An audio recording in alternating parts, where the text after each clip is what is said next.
Number 8. Juliet Parker.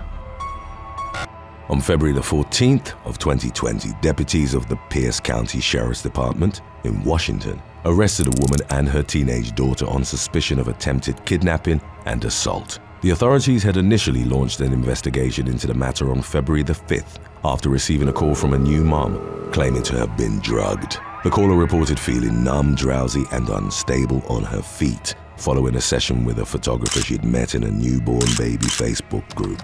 It subsequently came to light that the purported photographer was actually a serial scammer who'd adopted several different aliases over the years, including Juliet Parker, Juliet Noel, and Juliet Gaines. The resulting police report described how Parker had posed as a photographer to target mothers of newborns. She'd gone to the victim's house on 3 separate occasions to photograph her 5-week-old child. During the 3rd session, Parker and her 16-year-old daughter reportedly gave the homeowner a cupcake laced with some sort of sedative. After beginning to feel the effects of the substances, the victim asked the mother and daughter to leave. But when they did, she noticed that her house keys were nowhere to be found. Investigators determined that Parker had devised an elaborate plot to steal the woman's newborn baby to raise it as her own. The suspect pleaded not guilty to her charges before posting her $150,000 bail. As of the latest updates on the case,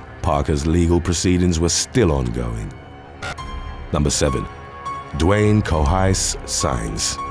On September the 22nd of 2018, a Frederick County Sheriff's deputy encountered a man wearing a black shirt, black pants, and a black hat with narcotics written on it at High's gas station and convenience store in Maryland. The man, later identified as 48-year-old Dwayne Cohise Saenz, proceeded to engage the officer in polite conversation. Shortly thereafter, the deputy noticed that there was a hat in Saenz's truck that had "police" printed on it, and the man was also found to be in possession of a police-style badge. Saenz was subsequently asked to produce his law enforcement identification, and after flipping through his wallet as though searching for it, he couldn't provide it. He was then arrested and charged with several criminal counts, including disorderly conduct and making a false statement to a law enforcement officer. The Frederick County Sheriff's Office later revealed that officers seized a handgun, a shotgun, ammunition, unprescribed oxycodone, and a container of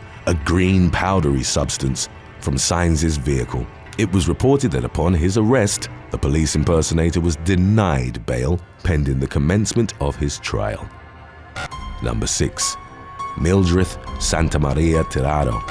An elderly New Jersey man received a phone call on April the 15th of 2022 in which an individual claiming to work for the FBI informed him that his daughter had been arrested for possessing 100 pounds of illicit substances. To secure her release, the 80-year-old Hamilton Township resident was told that he'd need to produce a portion of her $200,000 bail. A short time later, having reportedly secured $15,000 to bail out his daughter, the man called the purported FBI agent, who indicated that they'd be sending someone over to pick up the funds. Before the transaction was completed, however, the elderly man got in contact with his daughter, who denied having been arrested, at which point he realized he'd been scammed. He called Hamilton police, who promptly sent an officer to his home. Detective Thomas Clugston arrived on the scene just as the resident was speaking with Mildred Santamaria Tirado on his front porch. The latter was identified as the FBI imposter and consequently arrested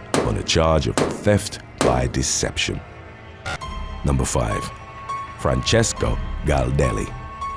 On June the 15th of 2019, 58-year-old Francesco Galdelli was arrested at his home on the outskirts of Pattaya City in Thailand as part of a joint operation between Thai and Italian authorities. Thailand's Crime Suppression Division detailed in a subsequent press release how Galdelli had opened a clothing retail business and had allegedly tricked prospective customers into sending him money by claiming to be famed Hollywood actor George Clooney. Back in 2010, Clooney had testified against his imposter in Italian court, accusing him and his partner, 45-year-old Vanya Golfi, of using his name and forged signatures to create a fraudulent fashion line. Galdelli and Golfi were also alleged to have been selling fake Rolex watches. The couple, dubbed the Italian Bonnie and Clyde, sometimes mocked the victims of their scams by sending them packets of salt instead of the fraudulent timepieces. Prior to their capture, Galdelli and Goffi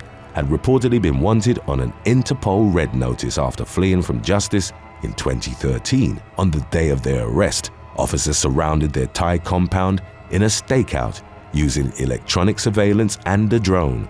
Upon being taken into custody in Thailand, the scammers were scheduled to be extradited back to Italy, where they both faced multi-year prison sentences for their crimes.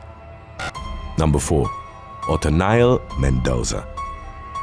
On the morning of July the 6th of 2022, a man driving a dark grey pickup truck struck a teenage boy riding a bicycle in the area of Van Nuys Boulevard and Tupper Street in Panorama City, California. Following the collision, the motorist, 38-year-old Othaniel Mendoza, allegedly showed the young cyclist a fake badge and identified himself as a police officer before ordering him into his vehicle. A witness tailed the truck and contacted Los Angeles police, who subsequently conducted a traffic stop near Sepulveda Boulevard and Tupper Street. The LAPD later reported that officers came upon Mendoza, the victim, and another unidentified man in the cab of the truck. The boy was taken to a hospital for treatment of the minor injuries he'd suffered in the accident, while Mendoza and the other man were arrested. After being interviewed by police, the passenger was released. Mendoza, however, faced kidnapping charges and was consequently booked into the Van Nuys Community Police Station jail, after which his bail was set at $100,000. Number 3. Krista Siwczyk.